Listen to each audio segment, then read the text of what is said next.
नमस्कार, फिर पैसा बोलता में आपका स्वागत है। मैं आनंद श्रीनिवासन।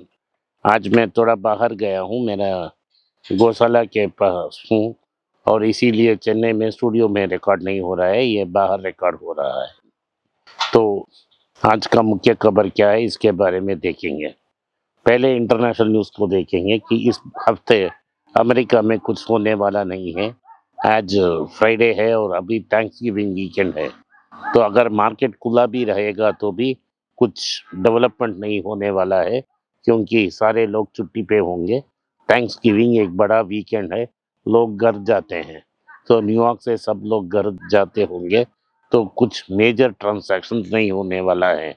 अगर ट्रांजैक्शन भी होता है, ये लाइट वॉल्यूम से होगा और मार्केट डायरेक्शन को सेट नहीं करेगा।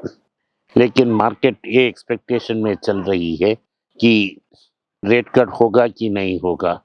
लगता है मुझे रेट कट होना चाहिए, लेकिन इन्फ्लेशन भी बढ़ रहा है। शायद इस बार रेट कट करें और उसके बाद होल्ड करें। लेकिन सबसे बड़ा प्रॉब्लम ये है ना, ट्रम्प ने कहा है कि दिसंबर एंड तक वो अनाउंस कर लेंगे कि कौन रेस में है और किसे वो फेडरल रिजर्व की चीफ बनाएंगे।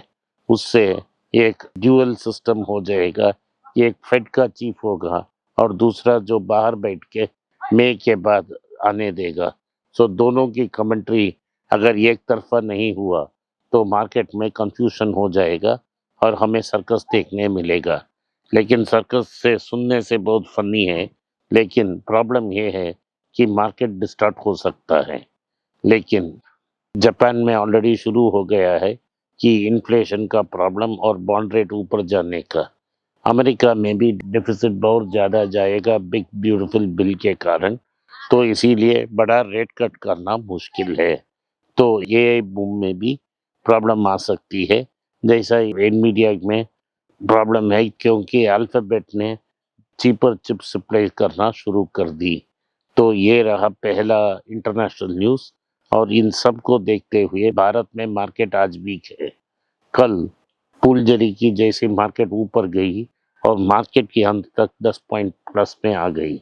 आज भी जब पहला मार्केट खुला में नहीं था, लोग बोल रहे थे 50-60 पॉइंट ऊपर थी मार्केट। लेकिन जब मैं बोलने के लिए तैयार हो गया तो 20 पॉइंट ही निफ्टी प्लस है और ये बैंक निफ्टी की बदौलत हो रही है, 50 पॉइंट ऊपर है। क्योंकि रेट कट की एक्सपेक्टेशंस बहुत ज़्यादा हैं, तो इस कारण मार्केट में ये न्यूज़ फैल गया है और गोल्ड की दाम भी ऊपर जा रही है। 11,800 के ऊपर 22 कैरेट गोल्ड और 13,000 से सिर्फ 25 रुपया कम 24 कैरेट गोल्ड चल रही है। इसमें मेकिंग चार्जेस और जीएसटी आपको लगाना पड़ेगा। ये सब देखते हुए कि 22 कैरेट गोल्ड ही 13,000 के ऊपर पहुंच गई है। तो ये हमारे लिए अच्छी खबर है, क्योंकि हमने दोनों लेवल अपना हेज की है। हमने तो बहुत सारे बैंक्स, छोटे-छोटे बैंक्स और एनबीएफसीज को कंसीडर किया है जो गोल्ड लोन्स देते हैं। इस अदर साइड हमने भी गोल्ड रिटेल में अच्छी पोजीशन लेके बैठे हैं। सो जब गोल्ड इस ऊपर जाती है तो एनबीएफसी का फायदा होगा। अगर थोड़ी करेक्शन आती है तो लोग ज्वेलरी पाने के लिए ज्वेलरी शॉप्स को जाएंगे।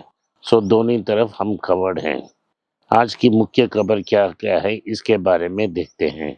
आईसीआईसीआई प्रूडेंशियल एक कंपनी अपना आईपीओ डालने वाली है, इसके लिए उनका सेबी नॉड मिल गया है और सेबी नॉड मिलने से ये कंपनी जल्दी ही आईपीओ डालेगी।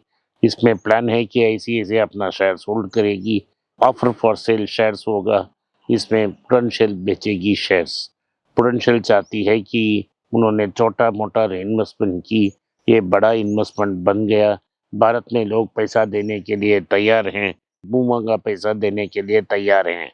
तो इसका मतलब ये है कि ओवर प्राइस आईपीओ होगा। हम प्रूडेंशियल से हैप्पी हैं, खुश हैं, क्योंकि 83 में हमें पहला world cup Prudential world cup ही मिला था। लेकिन इसका मतलब नहीं है कि हम ओवर पे करें आईसीआईसीआई प्रूडेंशियल की स्टॉक को। हमको इस आईपीओ को अवॉइड करना चाहिए। दूसरी बात है कि सेबी ने म्यूचुअल फंड को एक एक्टिव फंड ओपन करने का परमिशन भी दे दी है।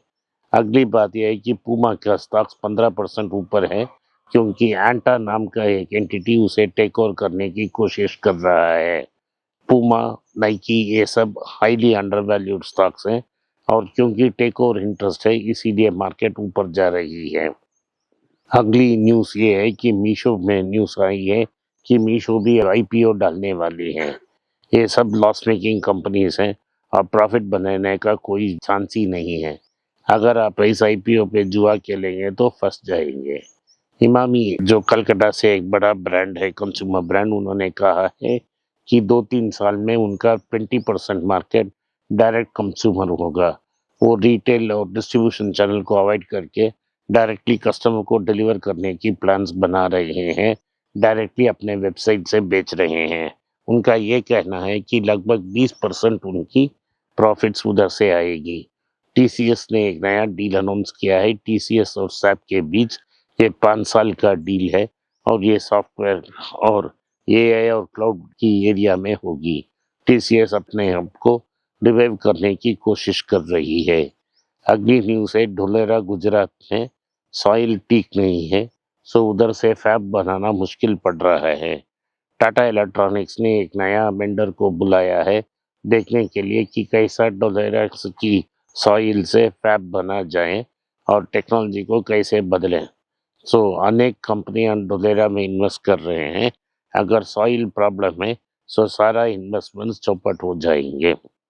तो महिंद्रा ने अनाउंस किया है कि अगले 5 साल में उनकी 25% of all sales EV sales होगी और सिर्फ 75% आईसी इंजन में होगी।